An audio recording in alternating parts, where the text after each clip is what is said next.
Posted by you/tasty_word_2747.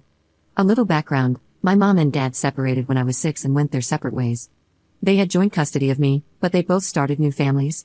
When I was 9, my mom married a man, let's call him Robert, who already had a daughter, let's call her Kira, who was 2 years older than me.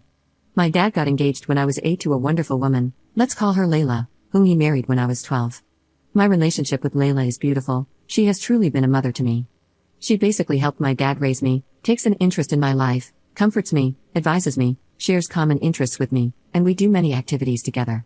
She and I recently talked about the possibility of her legally adopting me as soon as I come of age. Doing so now would be a bit messy legally because of my parents' joint custody, because, to me, she is my real mother, and I want it to be official. My relationship with my biological mother, on the other hand, is almost non-existent.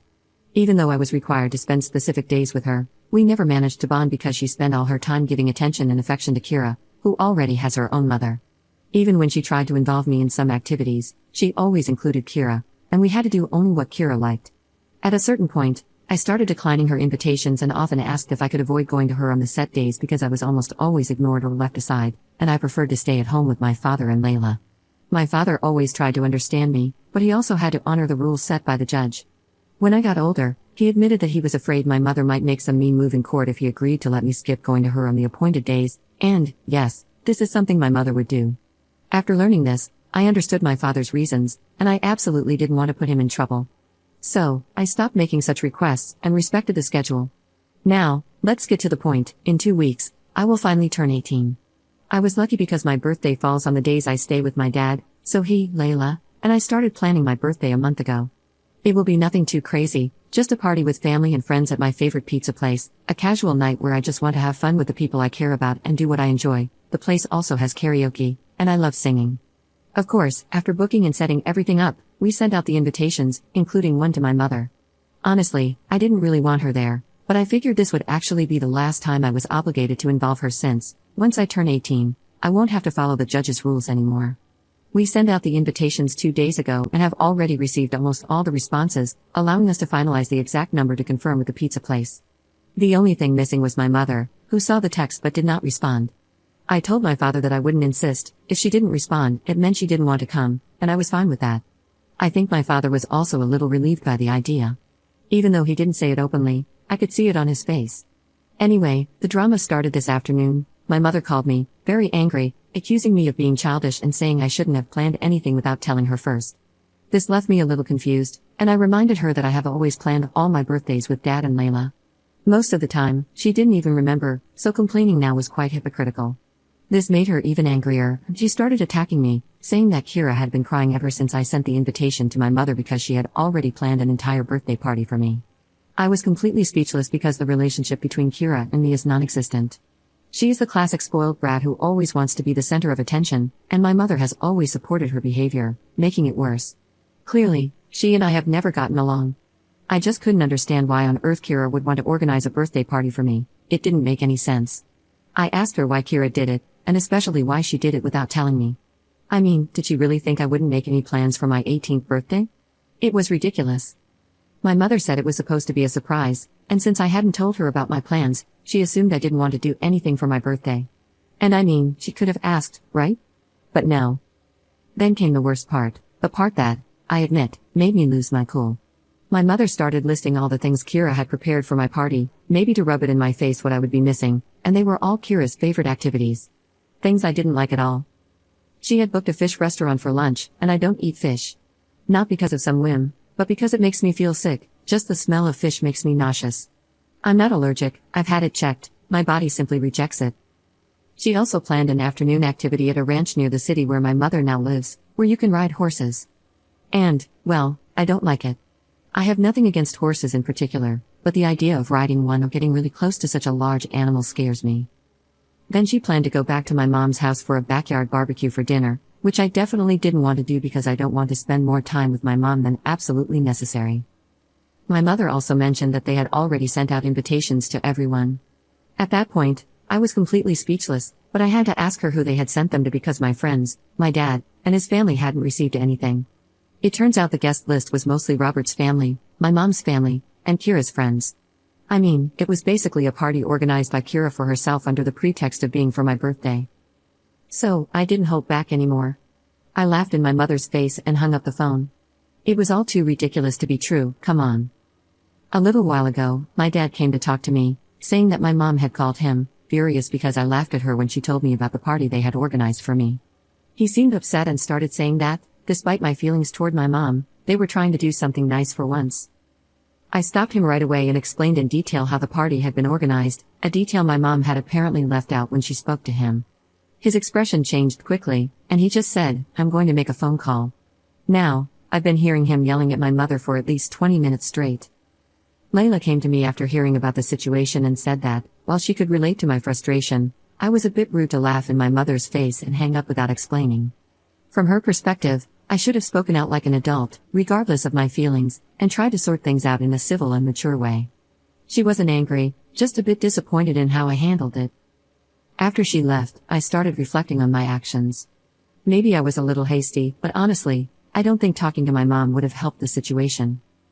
Still, I'm beginning to wonder if I could have handled it better. Update 2 days later.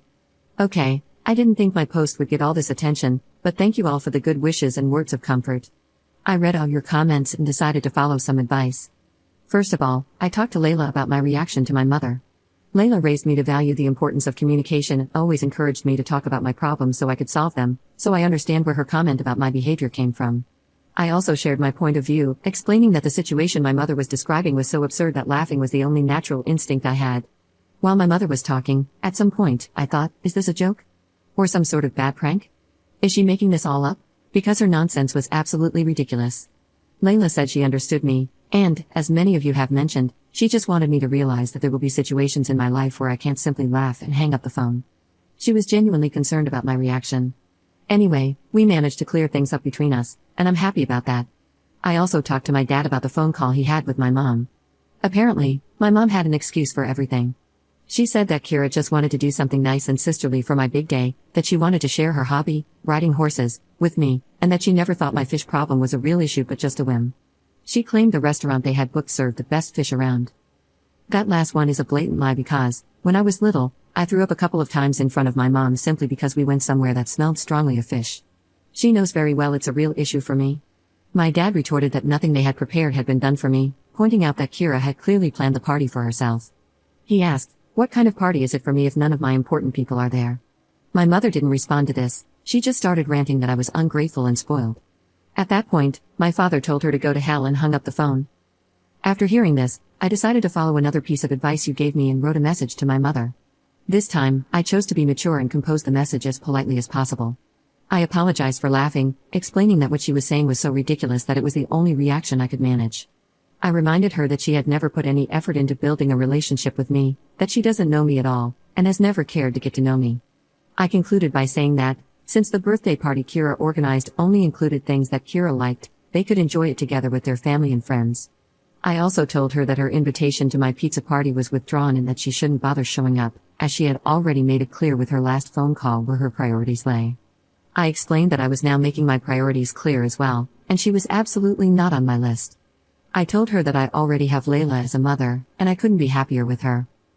I concluded by wishing her well with her new family and asking her not to contact me again. She read the message but didn't respond, and I'm fine with that. If she were to respond, I'm sure it would just be more complaints about me being ungrateful and spoiled. I know that talking to her is useless, she either wouldn't understand or would pretend not to understand. However, clarifying things once and for all has brought closure to the situation, at least on my side. I feel a sense of resolution, and I thank you all for that. I probably would have just given up and ended contact with her after my 18th birthday without saying anything, but your comments helped me realize that a firm, definitive end was necessary. For those who asked how my mom could throw me a surprise party when I wasn't with her, my dad asked her the same question, along with asking how she could possibly think he wouldn't throw me an 18th birthday party. He took that a bit personally, lol.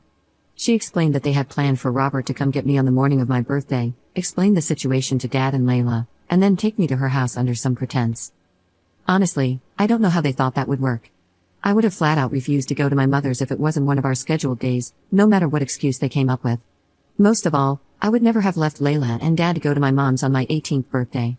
It might have been different if my mother and I had a good relationship, but that was definitely not the case. In all of this, the only person I don't feel like blaming is Robert. We never had a close relationship, but he was always polite to me when we lived under the same roof. He even cleared out his study so I could have a permanent room at his house when I stayed with my mother. We didn't develop any kind of stepdaughter-stepfather bond, but he always tried to be kind to me, so I don't hold him responsible for any of this. It's likely that he genuinely thinks the party is for me. We don't know each other well enough for him to know my tastes unless my mother told him, though I highly doubt she did. Luckily, I didn't leave anything of mine at my mother's house either. All my belongings are permanently at my father's house.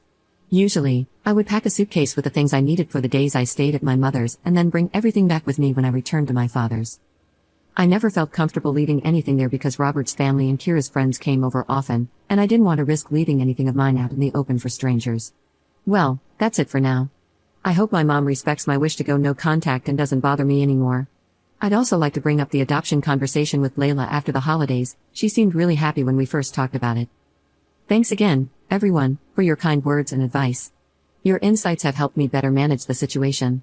I can understand that I'm still a little immature, but I feel this experience has helped me grow a bit and see the issue from different perspectives. Wishing you all the best.